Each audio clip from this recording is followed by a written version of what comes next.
എല്ലാവർക്കും നമസ്കാരം. എല്ലാവരും സുഖമായിട്ടിരിക്കണം വിശ്വസിക്കണം. ശ്രീയാണ് കേട്ടോ. ഇന്ന് ഞാൻ എൻ്റെ ചെട്ടുമല്ലി പാടങ്ങളുടെ നടുവിലാണ്.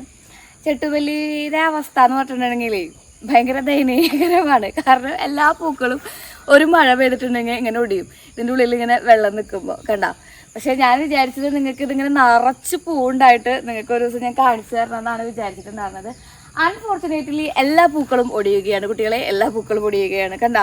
പക്ഷെ ഇതിൻ്റെ വലുപ്പം എന്ന് പറഞ്ഞാൽ നോക്കടാ, എൻ്റെ മുഖത്തിനേക്കാൾ വലുപ്പമുണ്ടോ അതിന്? ഇല്ല അല്ലേ, കുറച്ച് കുറവുണ്ടല്ലേ.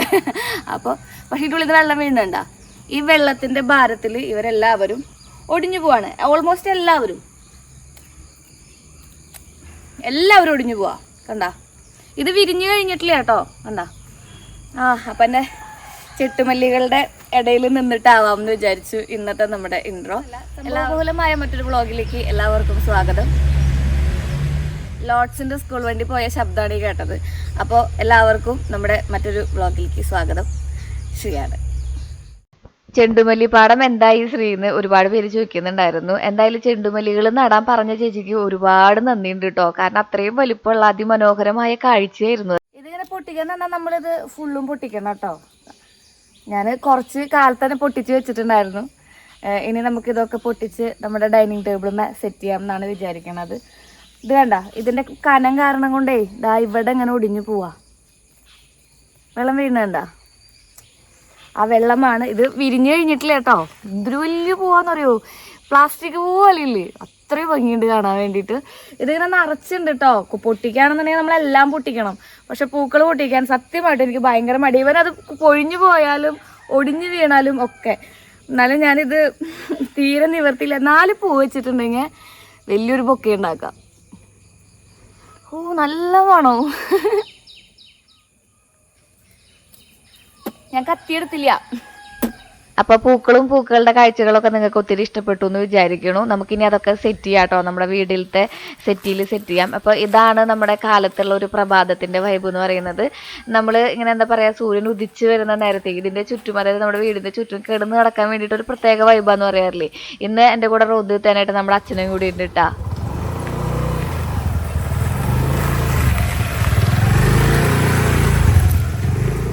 അച്ഛനെന്നേ നമ്മുടെ വീട്ടിലല്ല പണി, രമേശ് ചേട്ടൻ്റെ അവിടെ പണി. അത് കാരണം കൊണ്ട് അച്ഛൻ രമേശ് ചേട്ടൻ്റെ അവിടേക്ക് പോവാ.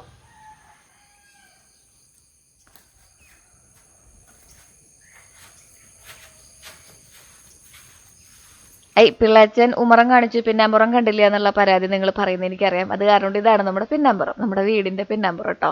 അവിടെ നിന്ന് കുറച്ചധികം കാഴ്ചകൾ നിങ്ങൾക്ക് കാണിച്ചു തരാനുണ്ട് കേട്ടോ. എനിക്ക് എല്ലാതും പൂർണ്ണമായ ഒരു അവസ്ഥയിൽ എത്തിയിട്ട് കാണിച്ചു തരാൻ വേണ്ടിയിട്ട് ഭയങ്കര ഇഷ്ടമാണ്. അത് കാരണം കൊണ്ട് ഞാൻ കുറേ കാഴ്ചകളൊക്കെ നിങ്ങൾക്ക് ഇങ്ങനെ കാണിച്ചു തരാതെ വെച്ചിട്ടുണ്ടാവും. അതിലൊരു കാഴ്ചയാണ് നമ്മുടെ വീടിൻ്റെ ബാക്കിൽ നമ്മളിങ്ങനെ കെട്ടിയോടത്ത് കുറച്ച് പച്ചമുളകൊക്കെ നട്ടിട്ടുണ്ടായിരുന്നേ.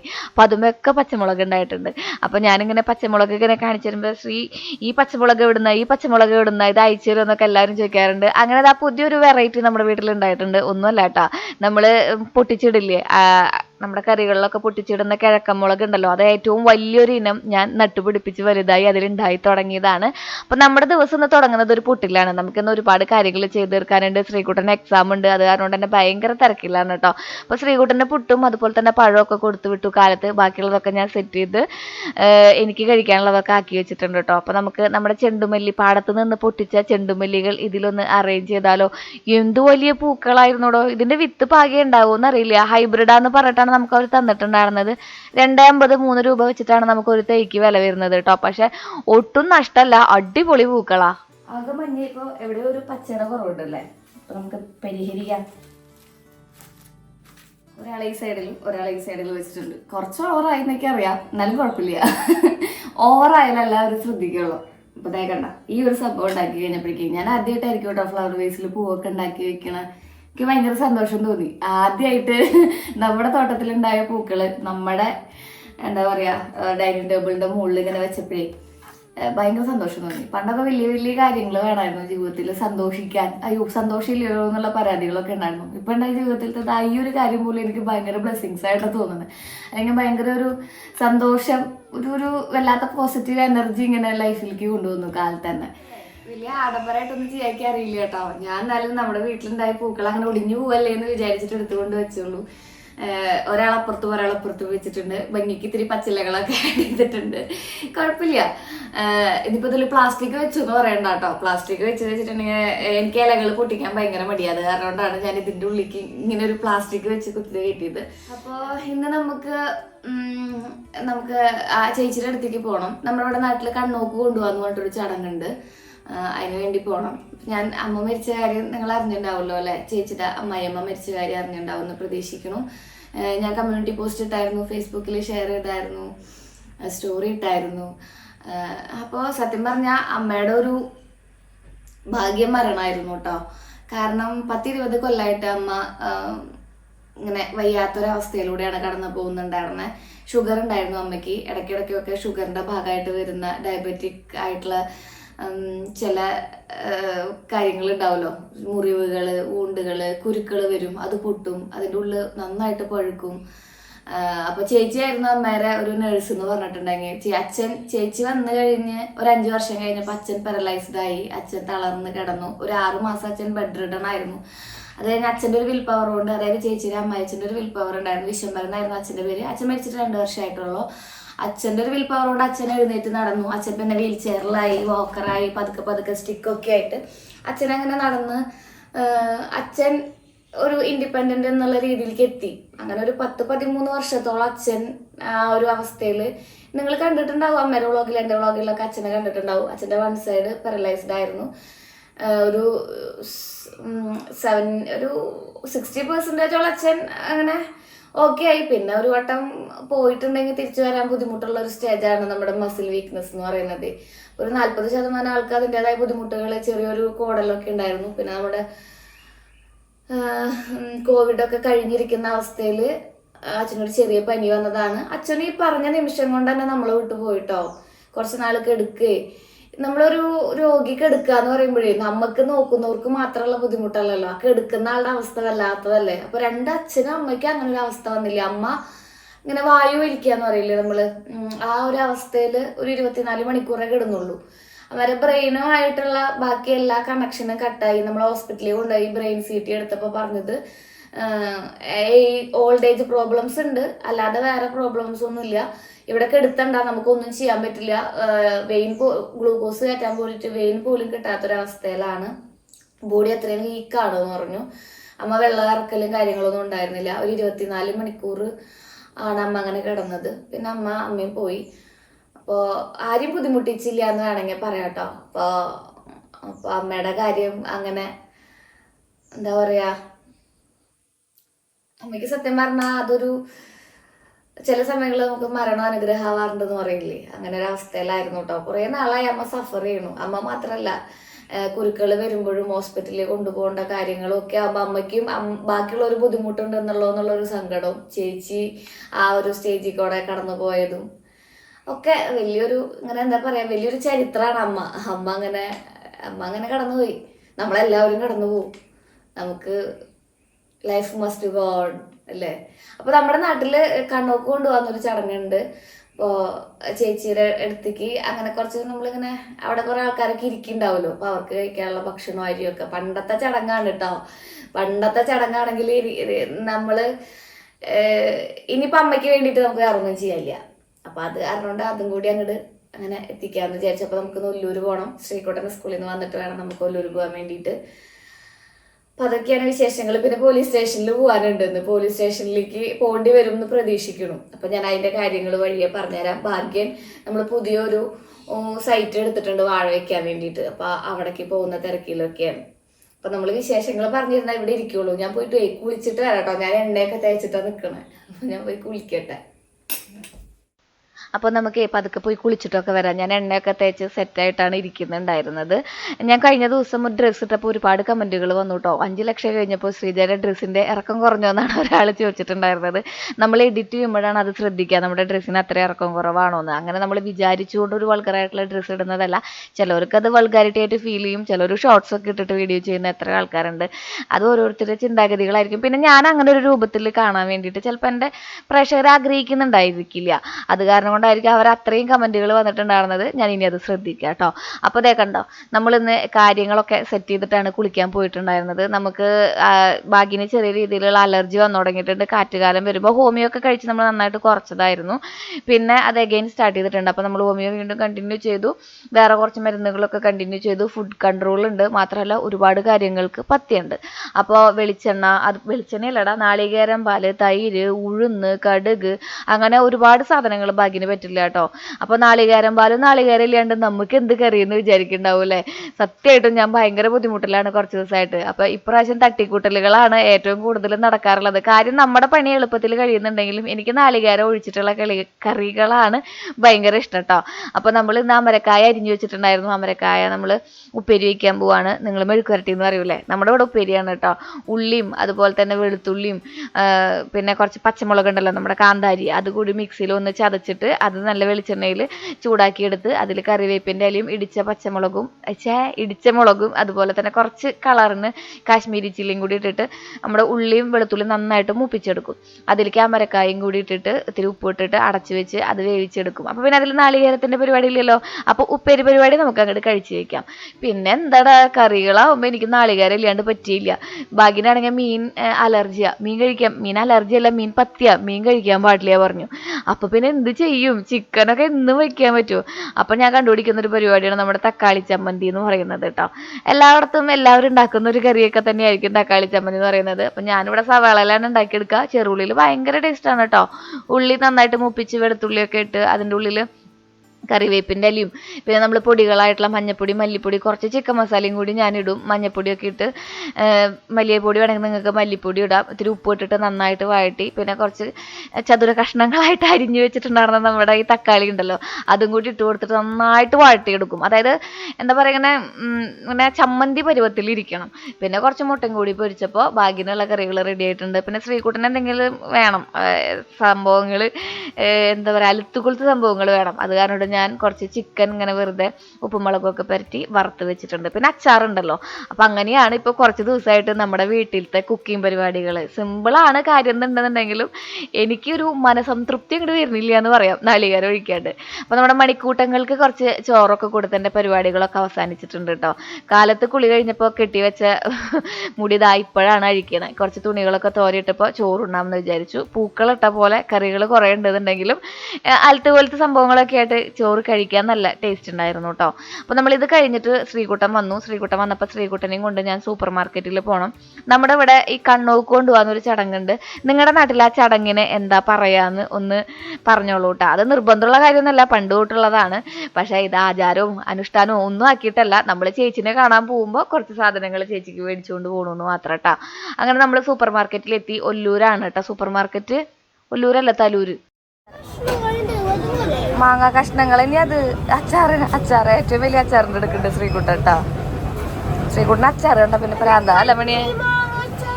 കണ്ണി മാങ്ങ അച്ചാർ ഉണ്ടാവില്ല അത്ര രൂപയ്ക്ക്, അതന്നെ കിട്ടുള്ളൂ. അതെടുത്തോ, ഞാൻ സഹായിക്കാട പുന്നോ. 5 കിലോ അതിന് 1 കിലോ ചേച്ചിമാരെ നമുക്ക് ഇങ്ങോട്ട് മേടിച്ചിട്ട് വരാം. ഒരെണ്ണം മതി. ഫ്രീ ഉണ്ട്.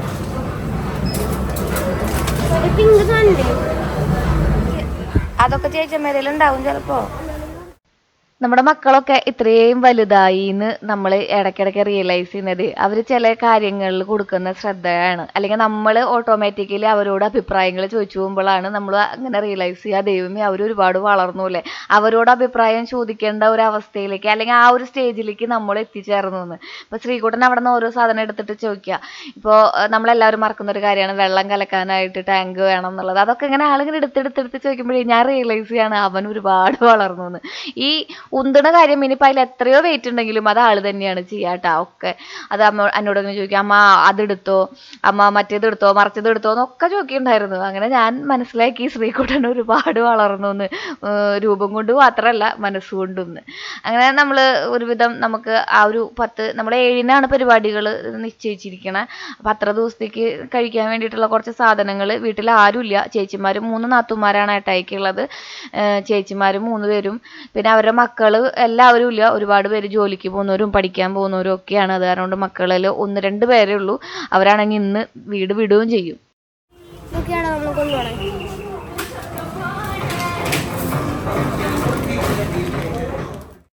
നമ്മുടെ നാട്ടിൽ പണ്ട് തൊട്ടുള്ള ഒരു ചടങ്ങാണ്. നമ്മൾ ശബരിമലയ്ക്ക് ഇരിക്കുമ്പോൾ ശബരിമലയ്ക്ക് കഞ്ഞിക്കെട്ടുള്ള വീടുകളിൽ എന്തെങ്കിലും കൊണ്ടു കൊടുക്കാന്ന്.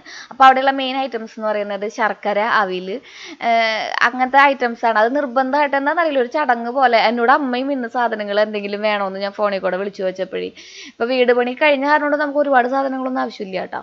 കുറച്ചൊക്കെ വേണ്ടു. ഈ പരിപ്പ്, പയർ, കടല ഈ ഐറ്റംസ് ഒക്കെ വേണ്ടു. അപ്പോൾ അമ്മ പറഞ്ഞതാണ് അവിൽ മേടിച്ചോളൂ എന്ന്. അപ്പം ഞാനതിൽ അവിൽ മേടിച്ചു കേട്ടോ. ഞാൻ 2.5 കിലോ അവിൽ മേടിച്ചിട്ടുണ്ടായിരുന്നു. എന്തിനാണ് അത്രയധികം അവിൽ വേണം എന്ന് പറഞ്ഞെന്നുള്ള കാര്യം എനിക്ക് അറിഞ്ഞുകൂടാ. ചിലപ്പോൾ അവിലൊക്കെ നനച്ച് കഴിക്കാൻ വേണ്ടിയിട്ടായിരിക്കാം, പണ്ട് അങ്ങനെ ചടങ്ങുകൾ ഉണ്ടായിരിക്കാം. പച്ചക്കറി നമ്മൾ നമ്മുടെ KIMB-ന്നാണ് എടുത്തിട്ടുണ്ടായിരുന്നത്. അപ്പോൾ റപ്പായേട്ടനും അവിടെ ചേട്ടന്മാരൊക്കെ ഉണ്ടായിരുന്നു. ഓണം കഴിഞ്ഞ് കട ഒന്ന് ഉണർന്ന് വരുന്നതേ ഉള്ളൂ കേട്ടോ. നല്ല ഫ്രഷായ പച്ചക്കറികളായ കാരണം കൊണ്ട് ഒന്നും നോക്കാനില്ല, വലിച്ചു കയറി ആവശ്യത്തിനുള്ളത് എടുത്തു. പിന്നെ എങ്ങനെയാ വെച്ചിട്ടുണ്ടെങ്കിൽ എനിക്ക് വല്ലൂരിൽ നിന്ന് വരുന്നേക്കാൾ എളുപ്പമാണ് ഏട്ടന് തലൂരിൽ നിന്ന് ഉള്ളൂർക്ക് വരാൻ വേണ്ടിയിട്ട്. ജസ്റ്റ് നെക്സ്റ്റ് സ്റ്റോപ്പാണ്. അപ്പോൾ ഏട്ടായി അന്നൊന്ന് വേണ്ട ആവശ്യമുള്ളതൊക്കെ ഫ്രഷ് ആയിട്ട് തന്നെ എടുത്തിട്ട് പോകും. അതാണ് എളുപ്പം. അപ്പോൾ സതീഷ് ചേട്ടൻ്റെ കൂടെ രതീഷ് കയറ്റി തന്ന സാധനങ്ങളായിട്ട് നമുക്ക് ഇനി ഒല്ലൂർക്ക് പോകാം. ഇനി ഒല്ലൂർ യാത്രയാണ്. ഇവിടുന്ന് പെട്ടെന്ന് തന്നെ എത്തും. ഭാഗ്യന് ഒരു പറമ്പ് എടുത്തിട്ടുണ്ട്, വാഴപ്പറമ്പ്. അപ്പോൾ അവിടുത്തെ പണികളായിട്ട് കുറച്ച് തിരക്കിലാണ്. ഈ ഒരു ട്രെയിനും അതുപോലെ തന്നെ ഈ ഒരു റെയിൽവേ സ്റ്റേഷനും കണ്ടാൽ നമ്മൾ ആദ്യം മനസ്സിലാക്കണം നമ്മൾ ഒല്ലൂർ എത്തിയെന്ന്.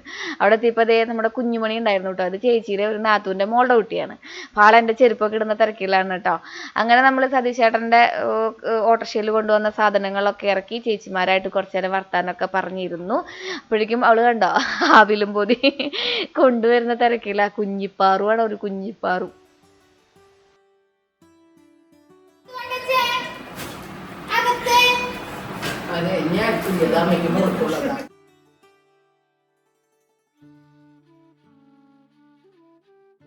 ചേച്ചിയുടെ അടുത്തെത്തിയപ്പോൾ നമ്മുടെ നാട്ടിൽ തൃശ്ശൂരുള്ള ചടങ്ങാണ് ഈ കണ്ണോക്കെന്ന് പറഞ്ഞുള്ളത്. പിന്നെ കണ്ണോക്കിന്റെ സാധനങ്ങളും ഉണ്ട്. അങ്ങനെ നമ്മളങ്ങനെ കല്യാണം കഴിച്ച മോള് ചേച്ചിയുടെ അനിയത്തിയല്ലേ മാള്. അപ്പൊ അനിയത്തിയോട് കൊണ്ടുവരും. പിന്നെ എല്ലായിടത്തുനിന്നും കൊണ്ടുവരുണ്ടായി. അതിനുള്ള ആൾക്കാരൊന്നും അന്നേരം ഇവിടെ ഇല്ല കഴിക്കാനുള്ളവര്. പിന്നെ മോള് കൊണ്ടുവന്നില്ലേ. പിന്നെ നമുക്ക് എല്ലാവരും കൂടി സാധനങ്ങൾ തന്നെ കൊണ്ടുവന്നിട്ടുണ്ട്. കുറെ കൊണ്ടുവന്നിട്ടുണ്ട് അവർ. അപ്പൊ ഇവിടെ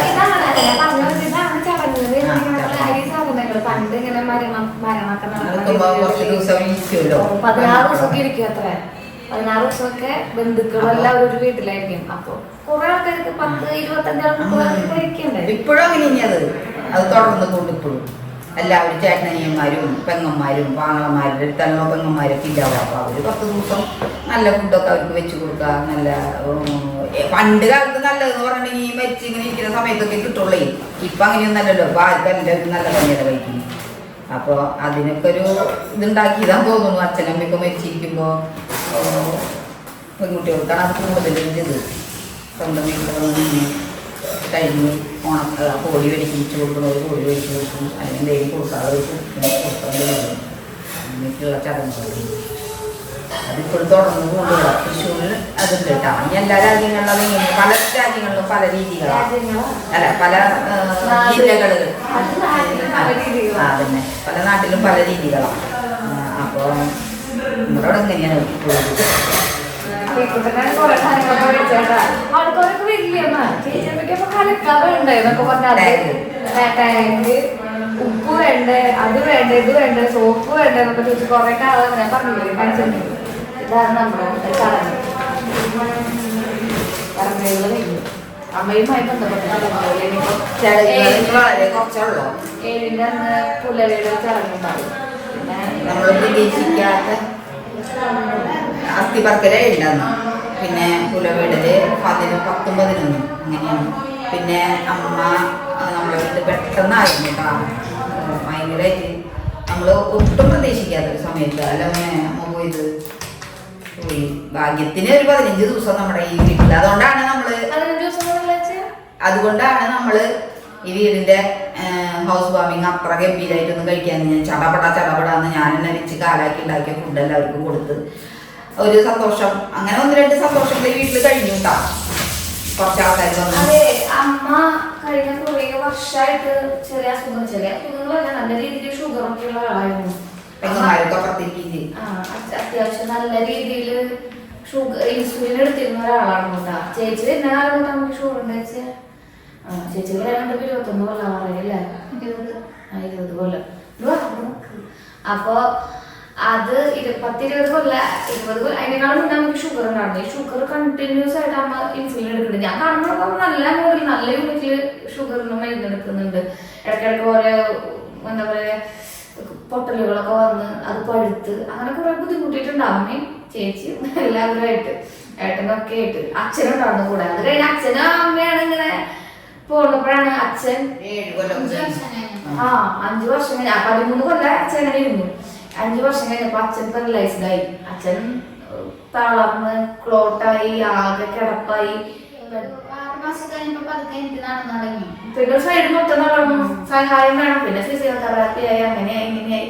അപ്പൊ നിങ്ങൾക്ക് ഊഹിക്കാം എങ്ങനെയായിരുന്നു നമ്മുടെ ഹെൽത്തിന്റെ കണ്ടീഷൻ വീട്ടിരുന്നൊക്കെ. പിന്നെ അച്ഛൻ കുറച്ച് നാൾ കഴിഞ്ഞപ്പോ അച്ഛൻ പോയി. പിന്നെ അമ്മ ഒറ്റയ്ക്കായില്ലേ. അവള് 2 കൊല്ലായി അച്ഛൻ മരിച്ചിട്ടേ, 2 വർഷം കഴിഞ്ഞു. അപ്പൊ അച്ഛൻ മരിച്ചോടുകൂടി അവൾക്ക് ഭയങ്കര എപ്പോഴും സുജമോള് കാത്തു പോകും, ഉണ്ണിമോള് കാത്തു പോകും. പിന്നെ ആള് തന്നെയാവും വീട്ടിൽ. അപ്പൊ ഇങ്ങനെ വർത്താനം പറയാനൊന്നും ആരുമില്ലല്ലോ. പിന്നെ നിങ്ങൾ ഹോം ടൂർ എന്താ ചെയ്യാത്തതെന്ന് ചോദിച്ചപ്പോ നിങ്ങൾക്ക് മനസ്സിലായില്ലേ, ഞാൻ ഹോം ടൂർ ചെയ്യാൻ പറ്റിയ സിറ്റുവേഷനിലായിരുന്നില്ല നമ്മളാരും. അമ്മയ്ക്ക് വയ്യാത്തതിന്റെ ബുദ്ധിമുട്ട് നന്നായിട്ടുണ്ടായിരുന്നു. ഓണത്തിന്റെ വീഡിയോയിൽ എന്താ അമ്മനെ കാണിക്കാവുന്ന എന്നൊക്കെ ചോദിച്ചു ഭയങ്കര വിമർശനങ്ങൾ ഉണ്ടാവും. അമ്മനെ കാണിക്കാൻ പറ്റിയ സിറ്റുവേഷനിലായിരുന്നില്ല. അമ്മ ഓർമ്മയൊക്കെ ഇങ്ങനെ പതുക്കെ പോകുന്ന ഒരു സ്റ്റേജിലൊക്കെ ആയിരുന്നു. അപ്പോ അത് കാരണം കൊണ്ടാണ് കാണിക്കാതിരുന്നത്. പിന്നെ അമ്മ ഇത്ര പെട്ടെന്ന് പോകുന്നുള്ള ഒരു പ്രതീക്ഷയും കുറച്ച് നാളും കൂടി തന്നെയാണ് നമ്മള്. പിന്നെ ആയുസിന്റെ കാര്യം ലാസ്റ്റുള്ള സ്റ്റേജില് നമുക്ക് നമ്മളെ ആരും കണ്ടാവുന്ന പ്രാർത്ഥിക്കും കേട്ടോ, ദൈവമേ വേഗം വിളിക്കണേന്ന്. കാരണം വായു വലിച്ച് കിടക്കുമല്ലോ, അത് വലിച്ചാണ് കിടക്കുക. പിന്നെ 24 മണിക്കൂറോളൊക്കെ അമ്മ അങ്ങനെ കിടന്നു, വായു വലിച്ച് കിടന്നു. പിന്നെ അമ്മ പോയി. കാൽഡിയന്റെ കലാത്തിലേക്കാണ് ഇരിക്കുന്നത് കേട്ടാ. അച്ചാറ് തിന്നുന്ന കലാത്തിലേക്കോ ശ്രീകുട്ടനെ കൊണ്ടുപോകാനായിട്ട് അച്ചാറ് കൊടുത്ത ചേച്ചി 320 രൂപയാട്ടെ ഈ അച്ചാറിന്.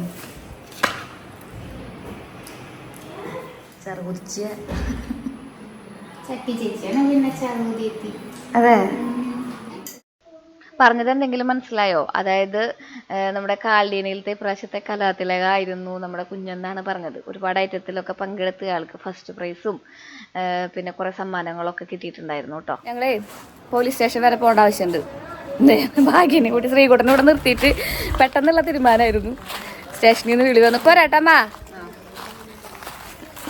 എന്ത് അക്രമമാണ് ഭാഗ്യം നിങ്ങൾ ചെയ്തത് എന്നെയും കൂടി വിളിക്കാൻ വേണ്ടിട്ട്. അല്ല, പോലീസ് സ്റ്റേഷൻ നമ്മളെ പോലെ ആളുകൾക്കൊക്കെ പോകാൻ ആദ്യമായിട്ട് തന്നെ പോലീസ് സ്റ്റേഷനിൽ കയറ്റി മനുഷ്യൻ. ഒരു ആള് കള്ളു കുടിച്ച് വന്നിട്ടേ നമ്മുടെ വണ്ടിക്ക് വട്ടം വെച്ചിട്ട് നമ്മളെ അസഭ്യം പറഞ്ഞു ഭയങ്കരമായിട്ട്. കല്ലെടുത്ത് വെക്കാൻ പോവാ. ഞാനും ഉണ്ടായിരുന്നു കേട്ടാ. കുറച്ച് ദിവസം മുന്നേ അമ്മയ്ക്ക് വയ്യാണ്ട് കിടക്കുമ്പോ നമ്മൾ ഇവിടെ ആയിരുന്നു. അപ്പൊ 3 ദിവസം മുമ്പ് ഞാൻ പതുക്കെ പോയിട്ട് സുഹൃത്ത് സാറിനോട് പറഞ്ഞപ്പോ സാറ് പറഞ്ഞു പരാതി കൊടുക്കാൻ പറഞ്ഞു. ആള് കല്ലെടുത്ത് അടിക്കാനൊക്കെ വന്നായിരുന്നു കേട്ടാ. വിളിപ്പിച്ചിട്ടുണ്ട്. അപ്പൊ സ്റ്റേഷനിലേക്ക് ഇതെല്ലാം പറഞ്ഞു. കേസിന്റെ ഫോർമാലിറ്റീസ് എഴുതിയത് ഞാനാണ്. എനിക്കിതിനെ കുറിച്ചൊരു അറിവില്ല. ഞാൻ ആദ്യമായിട്ടാണ് പോലീസ് സ്റ്റേഷനിലേക്ക് പോണത്, പോലീസിനെ വരെ കാണുന്നത്. ഇത് കുറച്ച് ദിവസം മുന്നുണ്ടായ ഒരു സംഭവത്തിന് ഒത്തുതീർപ്പാക്കാൻ പോകുന്നതാണ് കേട്ടോ. അങ്ങനെ നമ്മൾ പോലീസ് സ്റ്റേഷനിലേക്ക് എൻ്റെ ജീവിതത്തിൽ ആദ്യമായിട്ടാണ് ഞാനൊരു കേസ് കൊടുക്കുന്നത്, പോലീസ് സ്റ്റേഷനിൽ കയറുന്നതും. കുഴപ്പമൊന്നുമില്ല, നമ്മുടേതായ തെറ്റിനൊന്നല്ല എന്നുള്ള സമാധാനം ഉണ്ട് എന്ന് മാത്രം. വാഴപ്പണി എന്തായി മൊത്തം? വാഴപ്പണി ഒരു 3/4 ഭാഗം കാന കീറി കഴിഞ്ഞു. പിന്നെ അവിടെ ഒരു മരം, വലിയൊരു മരം ഉണ്ട്, അതിൻ്റെ കൊമ്പിറക്കണം. അപ്പോൾ അതിൻ്റെ പണി നടന്നുകൊണ്ടിരിക്കുക രാവിലെ തൊട്ട്.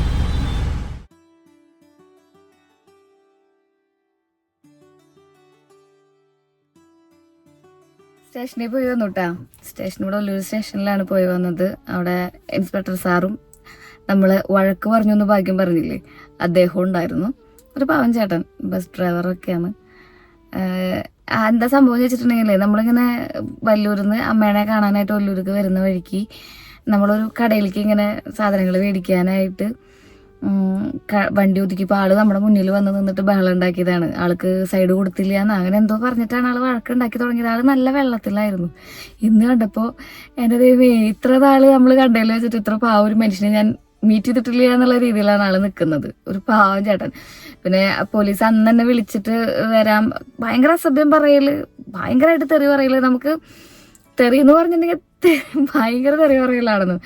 അങ്ങനെയാണ് നമ്മള് പരാതി കൊടുത്തോന്ന് ചോദിച്ചാൽ നമ്മളിത് ഇങ്ങനെ പറഞ്ഞു സ്റ്റേഷനിൽ ഇങ്ങനെ ഒരു സംഭവം ഉണ്ടായി, മദ്യപിച്ചിട്ട് ഒരാൾ വഴക്ക് പറഞ്ഞു എന്നുള്ള കാര്യം. അപ്പോൾ പോലീസ് അതിൻ്റെ ഇടപെട്ട് ബാക്കി പ്രൊസീജിയേഴ്സും ഒക്കെ ചെയ്തതാണ്. ഇന്ന ആളോട് ഒരു വാണിംഗ് ഒക്കെ കൊടുത്ത് ഒരു ചെറിയ ഫൈനൊക്കെ അടപ്പിച്ച് വിട്ടു. ആ ഫൈൻ അടയ്ക്കാനുള്ള പൈസ പോലും ആളുകളില്ല കേട്ടോ.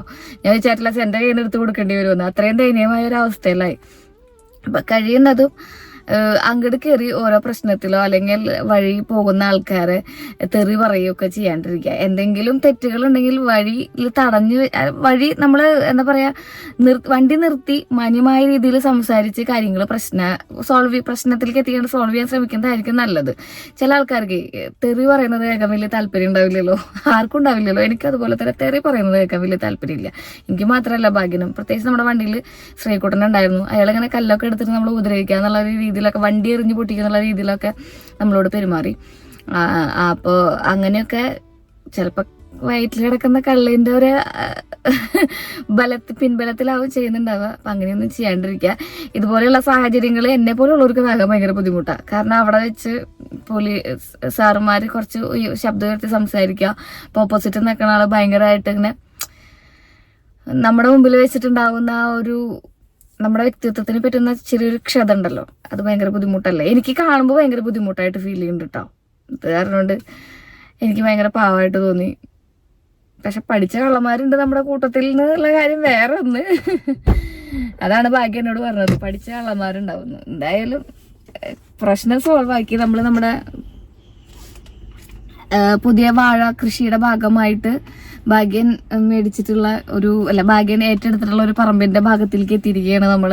ഇവിടെ നമ്മൾ ഇപ്രാവശ്യത്തെ വലിയ വാഴ കൃഷി തുടങ്ങാൻ പോവാണ്. ഏറ്റവും വലിയ വാഴ കൃഷി ഭാഗ്യന്റെ ആദ്യത്തെ ഒരു ടേണിംഗ് പോയിന്റ് ആണിത് കേട്ടോ. നമ്മൾ വലിയ വാഴ കൃഷി ഇതുവരെ അങ്ങനെ എന്താ പറയാ, ഇത്രയും വലിയ വാഴ കൃഷി ഇതുവരെ നമ്മൾ ചെയ്തിട്ടില്ല. ഇത് ആദ്യമായിട്ടാണ് ചെയ്യാൻ പോണത്. നമുക്കൊന്ന് കണ്ടു നോക്കാട്ടോ പറമ്പും കാര്യങ്ങളൊക്കെ. അപ്പോൾ വയ്യാവേലികളൊന്നും എടുത്ത് തലയിൽ വെക്കാണ്ടിരിക്കുക. ആ ചേട്ടനെ കണ്ടപ്പോൾ എനിക്ക് പാവം തോന്നി. വാഴപ്പറമ്പ് ഞാൻ കുറച്ച് ദിവസം കഴിഞ്ഞിട്ട് കാണിച്ചു തരാം കേട്ടോ. കുറച്ചധികം കാര്യങ്ങൾ ചെയ്തിട്ട് ഒരു വാഴത്തോപ്പായിട്ട് കാണിച്ചു തരാമെന്ന് വിചാരിച്ചു നിങ്ങൾക്ക്. അതായത് തൈകൾ നട്ടിട്ട് അതിൽ കുറേ കാര്യങ്ങൾ ഇൻക്ലൂഡ് ചെയ്യാനുണ്ട്. കുറേ ആൾക്കാരായി ചോദിക്കണം ശ്രീ എങ്ങനെയാണ് വാഴ നടുക എന്നൊക്കെ ഉള്ളത്. ഇത് നമ്മുടെ ഒല്ലൂർ പള്ളിയാണ്, മാലാഖയുടെ പള്ളിയൊക്കെ കഴിഞ്ഞ് നമ്മൾ നേരെ ആ വഴിക്ക് പോവാണ്. ശ്രീകുട്ടന് കുറച്ച് പഠിക്കാനും കാര്യങ്ങളൊക്കെ ഉണ്ടായിരുന്നു. അവന് പരീക്ഷയാണേ. അപ്പോൾ അവനെ പഠിക്കലും കാര്യങ്ങളൊക്കെ ആയിട്ട് നമ്മൾ പെട്ടെന്ന് തന്നെ തിരിച്ചു പോന്നു കേട്ടോ. പിന്നെ നമ്മുടെ അമ്പലത്തിൽ കുറച്ച് പരിപാടികളൊക്കെ ഉണ്ടായിരുന്നു. ആ വിശേഷങ്ങളൊന്നും ഞാൻ ഷൂട്ട് ചെയ്തില്ല കേട്ടോ. അപ്പോൾ നമ്മൾ യാത്രയൊക്കെ പറഞ്ഞ് ഇനി വേറൊരു ദിവസം നമുക്ക് വരാം വീട്ടിലേക്ക്. അമ്മയില്ലാത്ത വീട്ടിലേക്കായിരിക്കും ഇനി വരിക. അമ്മയുടെ എല്ലാ കാര്യങ്ങളും സന്തോഷത്തോടെ നിർവഹിച്ചിട്ടാണ് പോയെന്നുള്ളൊരു സന്തോഷം നമുക്കുണ്ട്. അപ്പോൾ നമുക്ക് അടുത്ത വ്ളോഗിൽ കാണാം. Till then take care. Bye. Sreeja.